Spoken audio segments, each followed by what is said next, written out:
فماشيه ايه على اصولها. تمام. قال لك ان اردت ان يعتدل ميزانك الخاص الاختياري فاحكم نفسك بمنهج الله لتستقيم لك امور ذاتك كما استقامت لك امور كونك.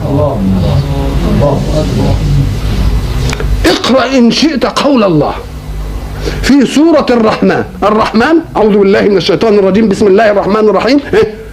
الرحمن علم القرآن خلق الإنسان. الشمس والقمر بحسبان والنجم، شوف الشمس والقمر بحسبان بحساب دقيق مش كده، والنجم والشجر والسماء رفعها ووضع الميزان ألا تطغوا في الميزان. إن حبيتوا تستقيم لكم الأمور زي الكون ده ما هو مستقيم لكم ما تطغوش في الميزان. شوفوا الميزان اللي ربنا وضعه لحركاتكم الاختيارية إيه ونفذوه علشان الأمور تستقيم لكم كما استقامت أمور الكون من حولكم. إن أردتم أن تستقيم أموركم استقامة الكون من حولكم فشوفوا ميزان الله. وكرر كلمة الميزان ليه؟ لأن الميزان ده لما يختل كل شيء اختل.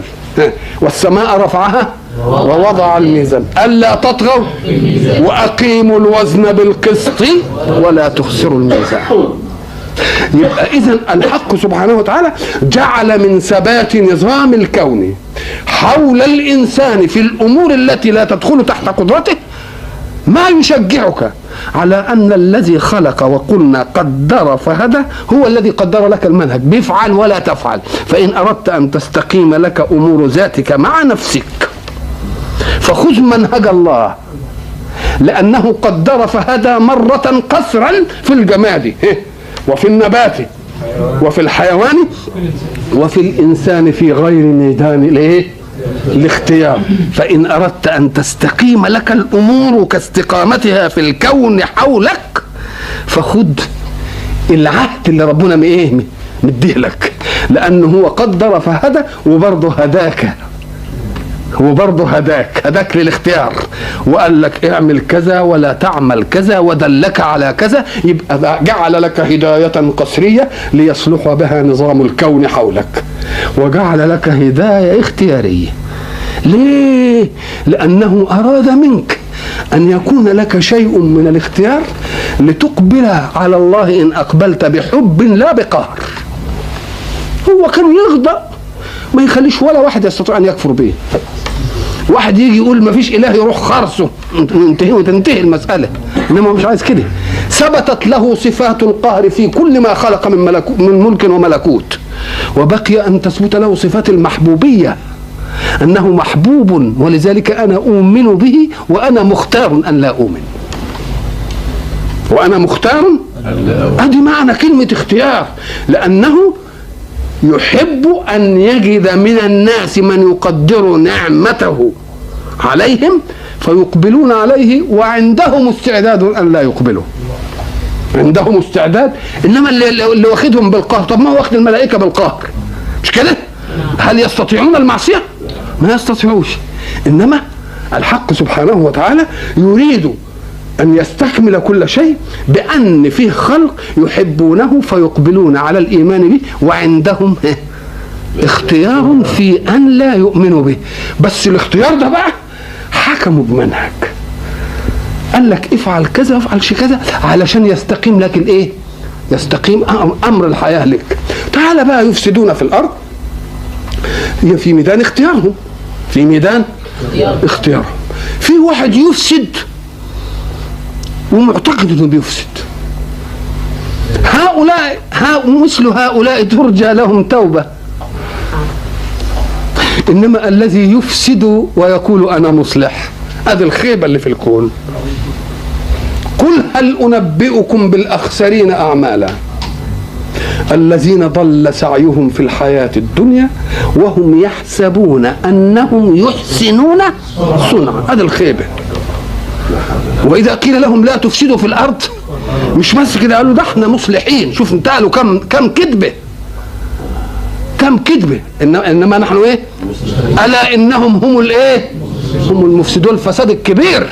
كونك انت بتفسد وتدعي انك انك انت مصلح. طيب يفسد في الارض يعمل ايه بقى؟ يجي في ميدان اختياره ويخل الاختيار في ميدان الاختيار ويخل الاختيار. ويخل الاختيار بايه؟ بانه المقاييس بتاعته ما تبقى سليمه، الميزان بتاعه مخلول. الميزان اللي قلنا عليه في سورة الرحمن ميزان ايه؟ مخلول. ميزان مخلول. نقول له من حكمة الله ان الميزان لو ان خلله خلل قسري، يعني العقل ربنا ما بيكلفوش، لو ما نضجش لسه برضه ربنا ما بيكلفوش، لو اكره من قوي بانه يفتنه في حياته يموته برضه ما يحاسبوش. يبقى اذا كل ما يخل بالاختيار ربنا ايه؟ اذا فلا يكلف الا ميزان ايه؟ عقل سليم مش مجنون وناضج. ما يجيبش عيل لسه يقول له انت محل التكليف، لا لما تنضج خلاص استوى يعني واشتد وبقى كويس. ولذلك جعل مسألة البلوغ علشان التكليفيات هي الحلم الاحتلام، يعني الرجولة ايه؟ كاملة. ليه؟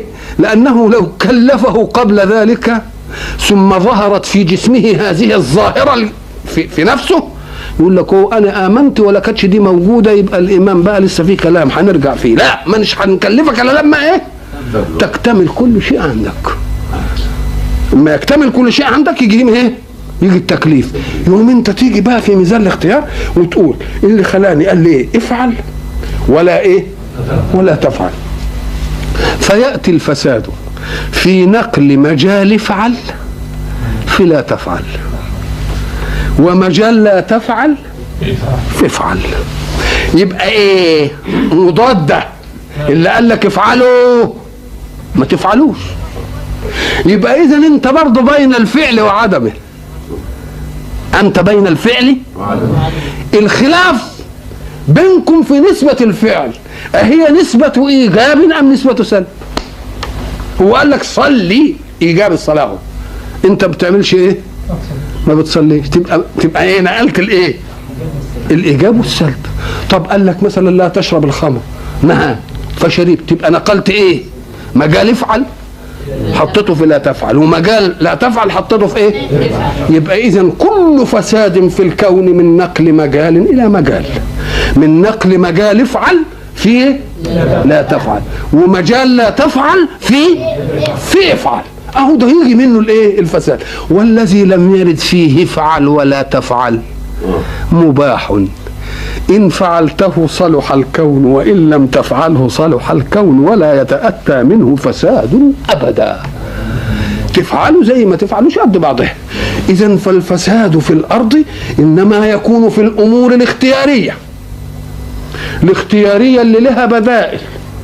وهل تركنا الله هكذا أم أن الحق سبحانه وتعالى حينما خلق فينا اختيارا أعطانا منهجا ودلنا عليه، فقال افعل كذا ولا تفعل كذا، فإن اتفقت النسبتان بينك وبين آمرك أو بينك وبين معبودك، يعني العابد والمعبود التقوا في النسبتين، دي إيجاب ودي إيه؟ إيجاب، ودي إيه؟ سلب ودي إيه؟ إما لما يختلف ربنا يريد إيجابا وأنت تريد سلبا، وربنا يريد سلبا وأنت تريد إيه؟ إنما وجد منك الإيجاب والسلب معا ولا لا؟ بس مختلفة مع مراد الله. أنت عملت السلب في منطقة وعملت الإيجاب في منطقة الإيه؟ إذن فأنت قادر على الإيجاب والسلب، وما دام قادر على الإيجاب والسلب ليه عندت ربك بقى يا شاطر؟ يبقى المسألة عناد كفر بقى. يعني ربنا عايز ايه؟ ما اعملش. لو كنت لا تصلح الا للايجاب لما صنع منك السلب، ولو كنت لا تصلح الا للسلب لما صنع منك، ولكن واقعك مع الله منك ايجاب ومنك سلب. ما دام منك ايجاب ومنك سلب انت صالح للايجاب وللايه؟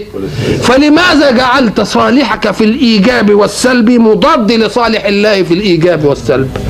يبقى اذا انت اللي بقى تستحق ايه؟